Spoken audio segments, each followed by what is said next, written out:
All right, so one of the key issues we have as a collective is our bandwidth for both high stress and low stress is too narrow, okay? People freak out when they're not stressed enough, and people freak out when they think they're too stressed. The bandwidth is limited because past a certain point of arousal in the nervous system, we start getting fearful. We start telling stories. We start not knowing how to hold the sensation of intensity in our body, that emotion, energy in motion. And then at the really low states, we fucking gaslight ourselves into saying, oh, I'm so lazy, and we freak out that we're not going to be able to show up and perform again in our life because we're feeling too heavy, too tired, because we need rest. Oh my God, rest. How terrible. Because culture doesn't like it when we deeply rest and when we take time. But hey, the world is the way it is, right? You've got a relationship, maybe. You definitely have one with yourself and with family or friends to some degree, even if you don't have it with a partner. And that relationship triggers you sometimes. You've got work where opportunities come up or triggers come up. Again, opportunities, stresses. It's all relative to how ready you feel, how you interpret that. You have creative projects, you have hobbies, you have things that you want to bring into the world and things you want to make. All of them involve needing to be able to oscillate in this band of arousal or stress. You need to make friends with the moments of intensity, where there's friction, where you need to kind of gently hold things together, but emotions are high. Your emotions, other people's emotions, the stakes are high. You don't know what the next move is. You're dealing with uncertainty. Life's not letting up. You need to be able to hold that and not fuck it up. We fuck it up anyway sometimes, but the better you can deal with it, the better. And we need to be able to hold these lows, right? And let ourselves be tired, because that's the body's way of readying you for the next thing, integrating the lessons, enriching the soil quality for the next round of your growth and blooming is what I was going to say. So we need to be comfortable resting and we need to be comfortable performing. This is the area that I work in, okay? Tuning the nervous system. The nervous system's like an electrical system that runs through your body, and it's tied in with sensations and receptors in your tissues and your body's position in space, and it's also tied in with your neural synapses, which involves like your beliefs and your responses and your perceptions and your brain states. So your nervous system is kind of what makes meaning, what interprets the value, the meaning of everything that happens around you. And you can grow and expand more if you can hit those depths and hit those heights. Holding space. Have you heard of the term holding space? So when you're holding space, this is the space experience takes place in. There's experience that you reject, that you can't deal with, and there's experience that you reject here that you can't deal with. Because at these bandwidths, there's fear. Outside of these ranges, there's fear. And this is your sphere. Sphere, that's interesting. This is your space of function that you're holding for yourself. How much space can you hold for yourself while life is coming and while you're coming at life? The bigger that space becomes, the bigger the window of tolerance, the more space you can hold for yourself and for others and for your dreams. And we have to be able to hold this space in ourselves so that we can offer it to our community, so that we can then birth the creative project, so that we can then create the kind of life we want externally. If we can't receive and hold space for the thing we want in ourselves, then if we're not giving that to ourselves or allowing ourselves to receive that, how are we going to receive it from anywhere else? We'll end up rejecting it. It'll seem scary. We'll push it away. It's like that saying, we accept the love we think we deserve. We accept the life we think we deserve, and life happens in this bandwidth or this space of experience, the sphere of experience. So we help you stretch that sphere, and we help you stretch it in a way that doesn't create scar tissue. If you think about overstretching a muscle, you don't get more mobile, you just create scar tissue or you get injured, right? You pull a hamstring. If you want to increase mobility, the way you do that is you train your nervous system to feel safe by managing and expressing force in the muscle at a certain range of motion. You train the forward fold with repetitions, with structure, with the right level of loading, so your nervous system can adapt to control that range, and then you get to keep that range of motion. If you just stretch and overstretch, you're not teaching yourself how to handle that training stimulus or that life stress. So just like training mobility, if you want to grow in any area of life, relationship, work, creative project, you need to be able to dose the stress, recover from the stress, accept and appreciate the stimulus, rather than just like overdo it and then scar yourself and then be afraid and then you're fucking traumatized, and then your window of life, the sphere of tolerance shrinks and you can't grow. In fact, trauma is when it starts to grow, because there's certain safety mechanisms we've had to adopt that prevent us from opening to new experience. So if this is interesting to you, if you're like, okay, you've got my attention, this is cool, then keep listening.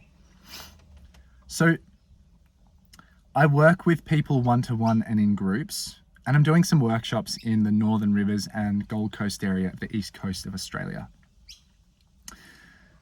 And this work is about helping people tune into their bodies, understand their bodily states, to be able to read the signals of what our body needs, how stressed we are, and to get comfortable and intimate with the body's signals. A lot of people don't want to listen to their body, or they think that they don't trust their body. They think that it's really hard to be present with the body. And so they're not in conversation with their present moment biological needs.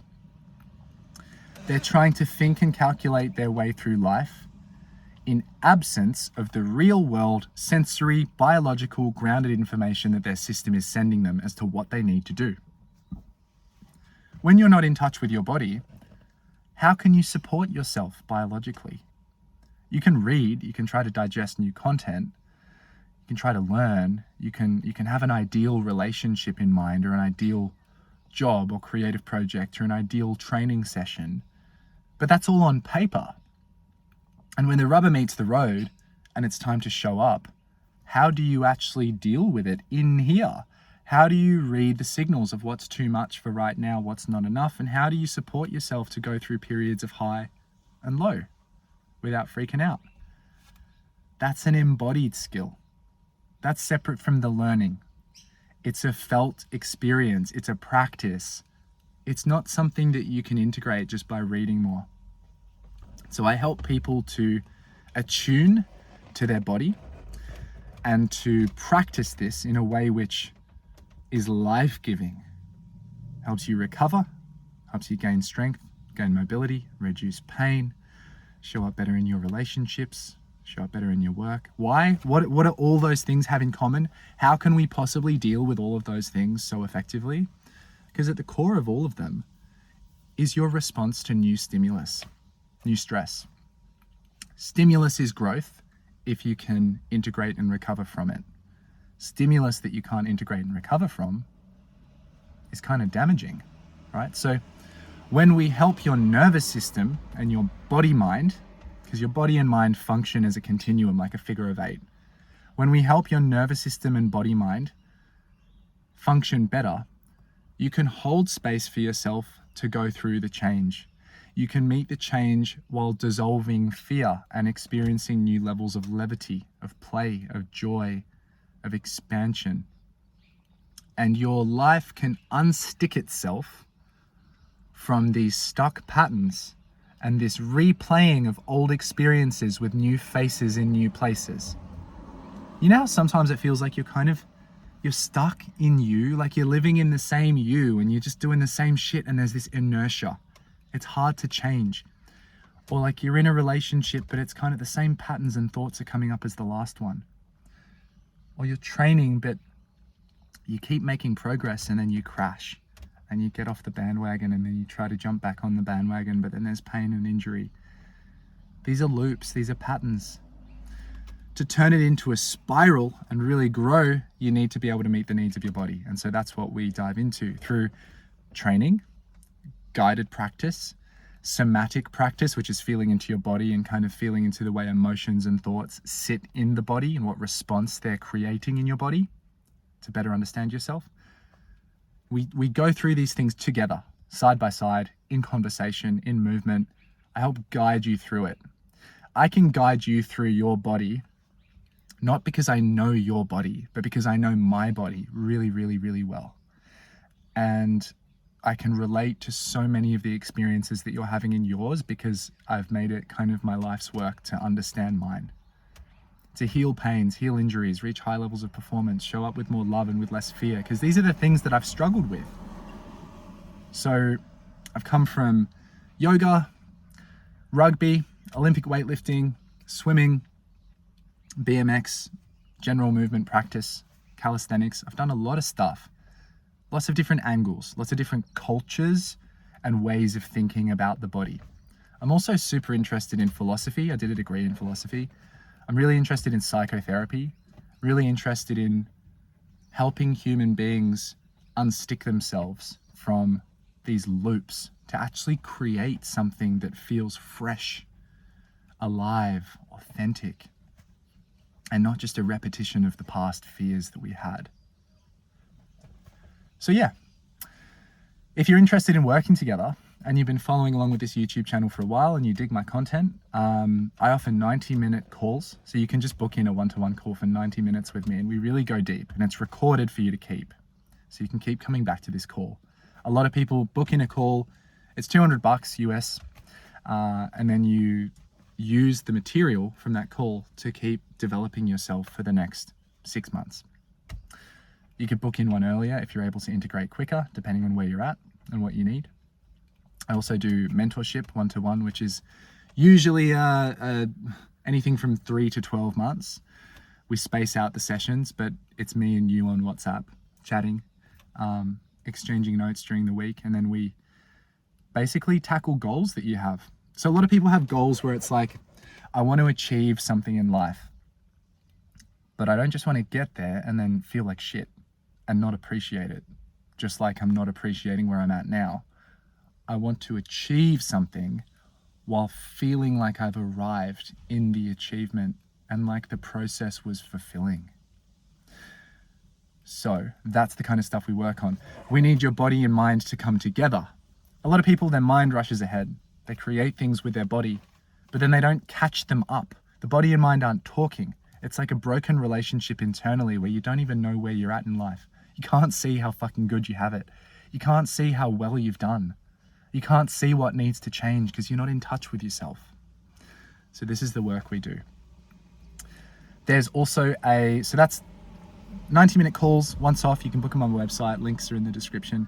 There's mentorship, which you can apply for. There aren't many spots. I don't work with many people at once. It's pretty exclusive. It's also not cheap. Then there's the group program, which is really cool. The next one that's coming up is Alchemy. So this is 12 weeks. This is a group of people. We're going through the subtle body and emotions. So one of the big things that I used to struggle with and still do at times, but I've got a really good handle on, is feeling emotions as sensations in my body without telling stories about them in my head and without sabotaging my sense of self-love and confidence. Obviously, I still struggle. Like at any new realm of growth, there's this process that just continues. No one's got it figured out. But some people can feel and create more, and some people can feel and create less. And so this is the skill we're flexing. So this program is on how to do that, how to feel the emotions, not tell stories about them, and feel them as raw energy, and actually move that energy through the body, ground yourself, which means moving the energy and the sensation down lower in your body and breath, not up in the scattery head realm.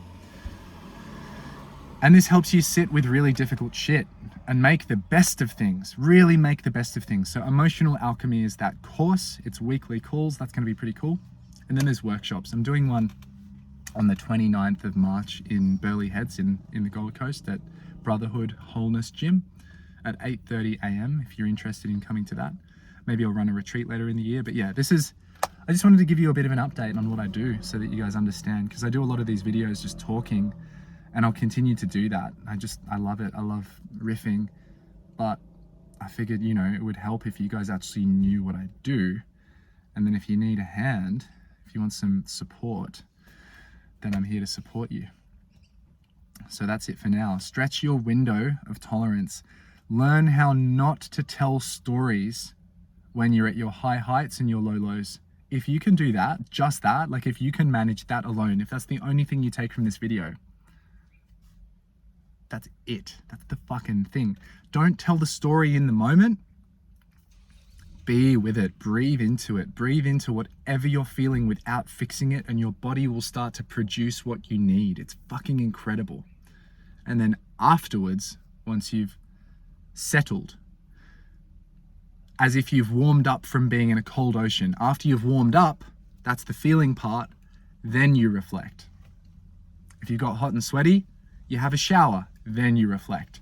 When you're feeling anger, you breathe into it. You go for a walk, you shout, not to tell a story, just to express the rawness. Then you reflect. And you find ways of expressing this stuff that are good for you or safe for you and safe for other people. And then your creative flame comes alive because there's no fear. You can feel, you can express, there's no fear.